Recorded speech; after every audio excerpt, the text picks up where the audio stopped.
Yeah, it's weird how this goes, right?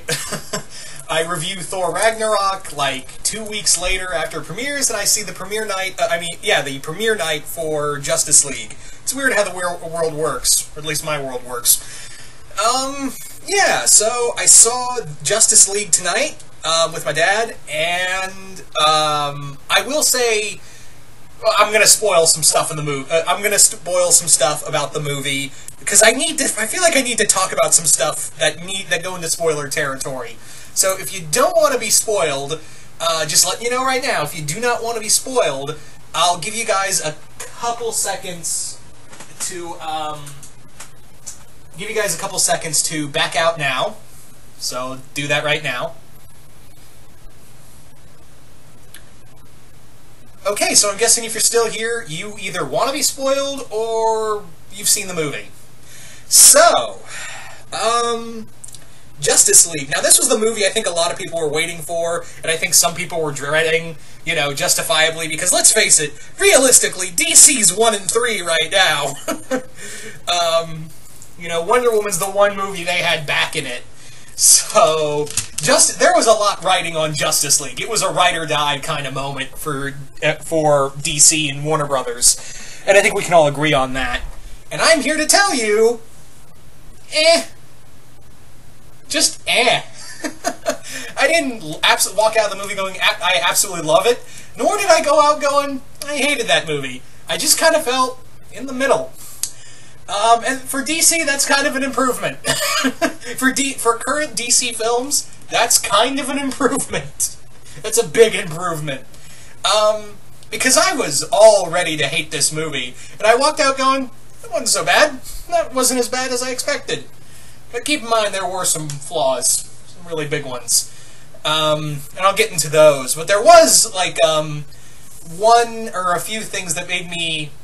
There's one after credit scene, I'll get to that later. There was one after credit scene that made me go, okay, far be it from you to hold up a promise I hope you can keep, DC. Especially because they threw me for a loop and I went, oh, we're doing that now. Okay. But, yeah. So the movie is pretty much Batman and Wonder Woman getting together, Cyborg, Flash, and Aquaman. And no surprise, Superman also shows up later on, and they fight Steppenwolf. Now, I know a lot of people are going to complain, first off, with Steppenwolf, is that, oh, he's just a generic villain, that's all he really is, he's just generic bad guy number whatever. And normally, I would normally agree with that, with a lot of other villains. There's so many other comic book villains that are just so goddamn generic. But, on the other hand, it kind of works for Steppenwolf for him to just be generic bad guy, because that's what the Gods of Apocalypse are. The new Gods of Apocalypse are kind of just evil embodiment. The embodiments of evil, more or less. That's what Darkseid is, that's what Granny Goodness is, that's what Desaad is, that's what Steppenwolf is. So, that was kind of my whole thing with, when they said, oh, Steppenwolf's, just another generic bad guy, and I'm like, were you expecting something more? There's not much to get with the Gods of Apocalypse. There's really not much to get with them. There's no in-depth thing. They're just evil for evil's sake. That was the whole point with Jack Kirby's story. With the New Gods.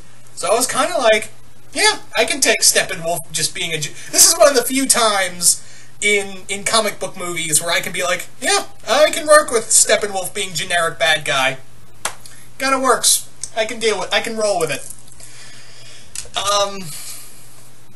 There was some really well-shot action scenes with him. And there's actually one line I liked with him where he's interrogating people and they're like, please stop, we have a family. And he's like, I've been hearing that a lot. And he just kills the guy. And I was like, yeah, that's Steppenwolf right there. Anyway, so the movie on a whole, like I said, was just okay. Let me just throw something out, one of the major flaws with this movie. DC, real talk, don't be Marvel. Don't. I mean, I don't mind jokes, but wow, if you thought Thor Ragnarok had some just jokes that just come out of nowhere and felt like they were trying to force you to think they were funny, wait till you see Justice League. Because there are some moments in here that make you go, wow. Even Thor Ragnarok was more subtle with these jokes. Because seriously, there are some moments in here where even it felt more out of line, where I was like, did we need that? Especially with Barry. Oh my god, Barry. Now, the whole thing with this version of Barry is that he's socially awkward, he's just now getting into his powers, and it's kind of weird because he's like, all I've done is ever run around and push people, and I'm like, yeah, but you fought Captain Boomerang. That happened in Suicide Squad. We all saw that. Regrettably, but we saw it. So yeah, you do have some fighting experience, unless you just snatched him and ran to jail and took him to jail or something. I guess. But yeah, it's so awkward with him. And I know, Barry's supposed to be the light and hope of this group, but really, they just make him to be the funny guy, and the awkward funny guy, and it really doesn't work a lot of the times with him. Cyborg was okay, but dear God, if you thought, the CGI was going to work better with Cyborg in the movie after seeing all those trailers, like, oh, maybe they'll touch it up, maybe it'll look better, it doesn't. It does not at all. It just does not. Oh, it just looks so bad.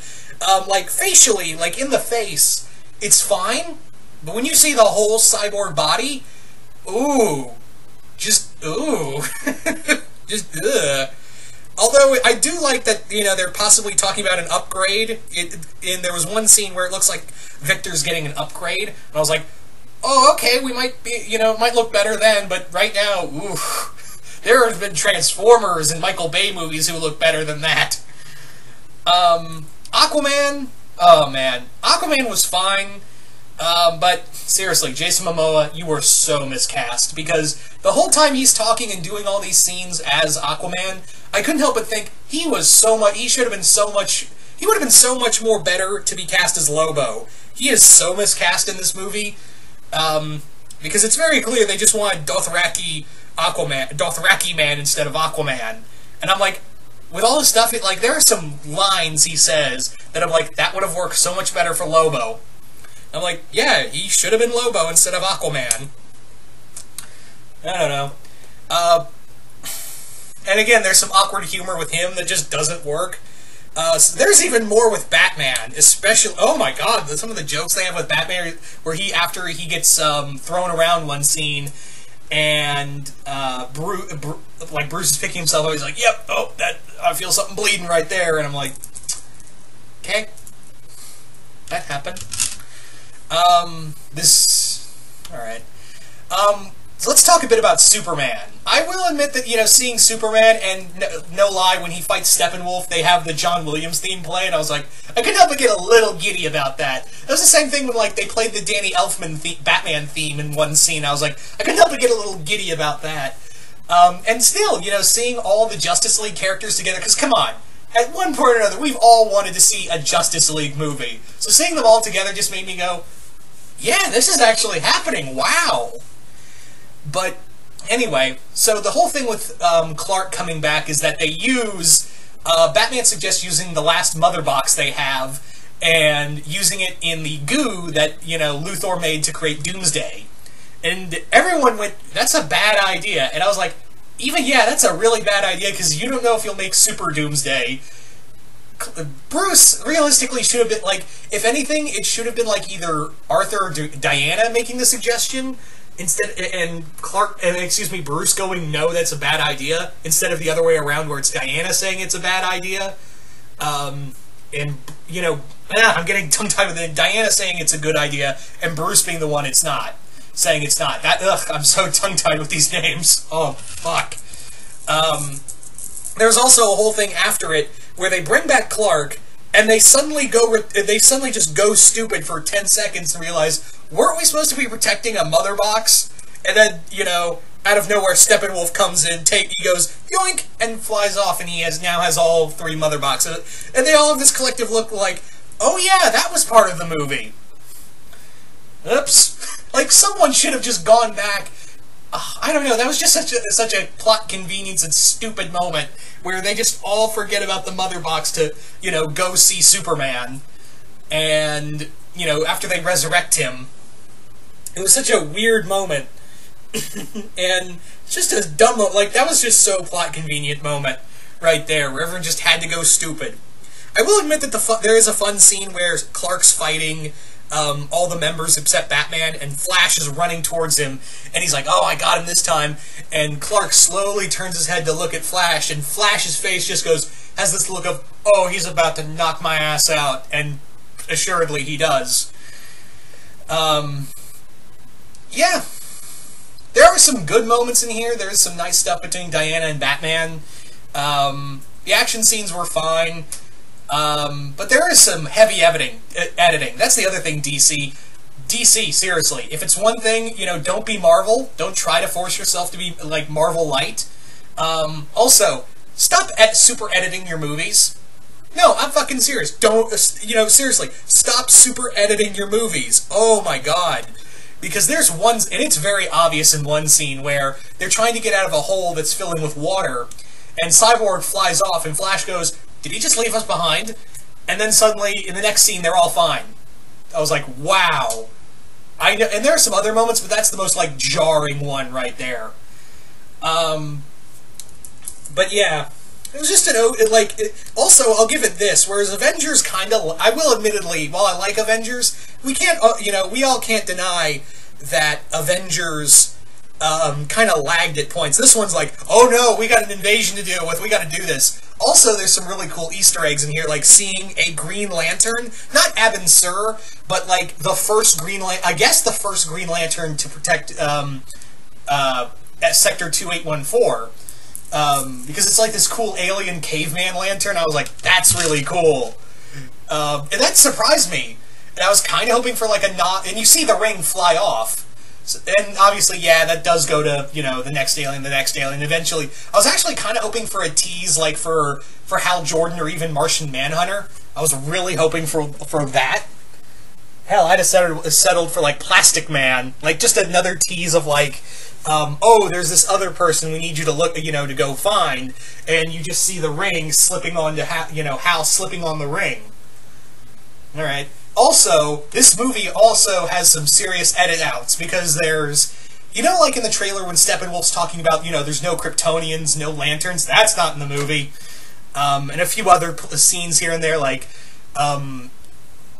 Clark saying, oh, I'll take that as a yes, the ring on your finger. That's not in here. A few other scenes, but those are the most notable. Yeah, and I know, guys, that Zack Snyder had to leave directing, and Joss Whedon had to step in, because if for those who are unaware, Zack Snyder, towards the end of the filming of the film of Justice League, he had to leave because his daughter had committed suicide, which is a very tragic thing, and I am not blaming Zack Snyder fully. I'm not saying, I'm not trying to say, oh, haha, Zack Snyder, you lost your daughter, haha. I'm not trying to say that at all. That's an awful thing that happened. And it's totally understandable that he had to leave production, and I'm trying to look at it on the movie on a whole and not on the director. And for what it is, movie's okay. Like, we had Suicide and Batman v Superman. The bar was not high to begin with, so, there's room to improve is what I'm saying. And this is like Wonder Woman and maybe this are like good stepping stones is all I'm saying.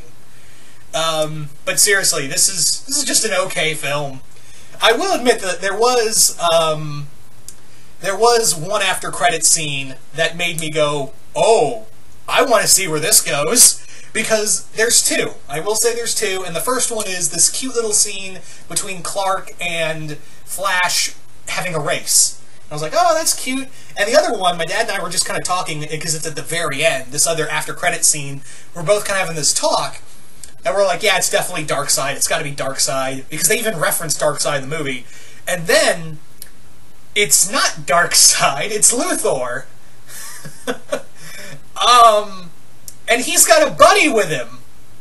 A buddy by the name of Deathstroke. Yeah. Like, myself and, like, half the other people in the theater were like, oh my god, holy shit!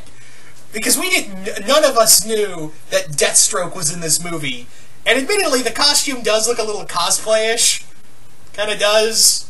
But there's room for, for here, it's like there's room for improvement.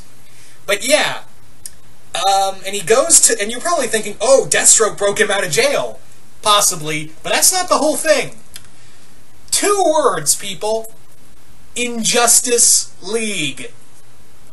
Yeah, instead of Darkseid, we get the Injustice League. Like, we've been waiting for a Masters of Evil movie for, like, years with an Avengers film, but no, second Justice League movie, Injustice League, right there. Okay, far be it from me to go like, okay, DC, let's see if you can hold up with that, because I'm kind of all for a villain league team-up. So hopefully they can deliver, you know? So that really threw me off, because I was like, oh, it's dark. But I guess they didn't want to do the Darkseid route, because obviously that had just, people would have been saying, oh, it's totally a Thanos ripoff of that ending scene, Berg. Like, that would have been the case, and rightfully, and probably so.